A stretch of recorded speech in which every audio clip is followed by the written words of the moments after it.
খেজুর গাছের ছায়ায় দাঁড়িয়ে থাকা এক খলিফা। হিজরির ১৬তম বছর। দূর দূরান্ত থেকে ধুলোর মেঘ উড়ছে। শাম দেশের রাস্তায় আজ এক অদ্ভুত নীরবতা। মানুষ জানে আজ আসছেন মুসলমানদের খলিফা, কিন্তু তাদের কল্পনায় যে চিত্র ছিল বাস্তবতা তার সম্পূর্ণ বিপরীত। জেরুজালেমের বাইতুল মুকাদ্দাসের ফটকের কাছে খ্রিস্টান পাদ্রী, ইহুদি আলেম আর সাধারণ মানুষ সারিবদ্ধ হয়ে দাঁড়িয়ে। তাদের ধারণা ছিল এক বিশাল বাহিনী আসবে, সোনার বর্মে মোড়া কোনো সম্রাট ঘোড়ায় চড়ে প্রবেশ করবেন। কিন্তু দূরে দেখা গেল একজন মানুষ, সাধারণ পোশাক, মাথায় কোনো মুকুট নেই, সঙ্গে একজন খাদেম, একটা উট যেটার পিঠে কখনো খলিফা কখনো খাদেম, পালা করে দুজনেই উঠছেন। এটাই ছিলেন হজরত উমর ইবনুল খাত্তাব রাদিয়াল্লাহু আনহু। ক্ষমতার আসনে থেকেও বিনয়ের চূড়া। জেরুজালেমে প্রবেশের সময় উটের পালা ছিল খাদেমের। খলিফা উমর রাদিয়াল্লাহু নিজ হাতে উটের লাগাম ধরে হেঁটে আসছিলেন। রাস্তার পাশে কাদা। খাদেম বলল, আমিরুল মোমিনিন, লোকজন দেখছে, আপনি উটে উঠুন। উমর রাদিয়াল্লাহু থামলেন। চোখে ছিল কঠোরতা নয়, ছিল আল্লাহ ভীতি।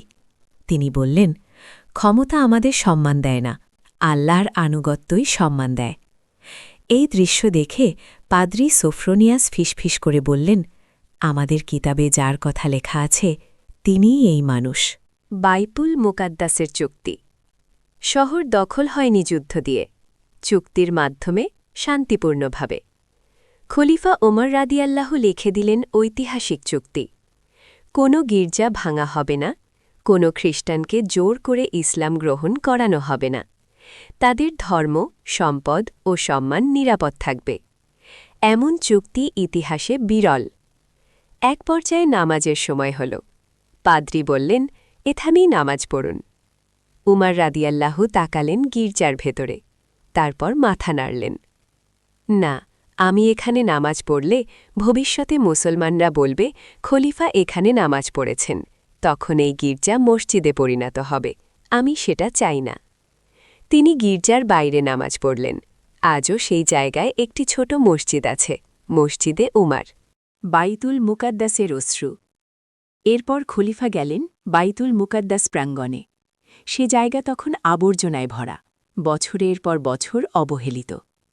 ওমর রাদিয়াল্লাহু আনহু নিজের জামা গুটিয়ে নিলেন, নিজ হাতে ময়লা পরিষ্কার করতে শুরু করলেন। একজন সেনাপতি বলল, আমিরুল মুমিনিন, আমরা আছি। ওমর রাদিয়াল্লাহু আনহু উত্তর দিলেন, আজ যদি উমর কাজ না করে, কেয়ামতের দিন কে জবাব দেবে? চোখ দিয়ে অশ্রু পড়ছিল তার। তিনি কাঁদছিলেন, ক্ষমতার জন্য নয়, দায়িত্বের ভারে।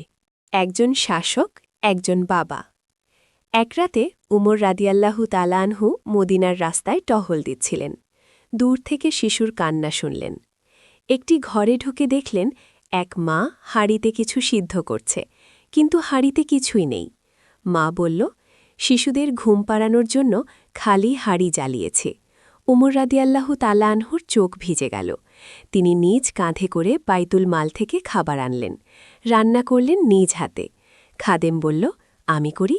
উমর রাদিয়াল্লাহু তাআলা আনহু বললেন, কিয়ামতের দিন আমার বোঝা তুমি নেবে।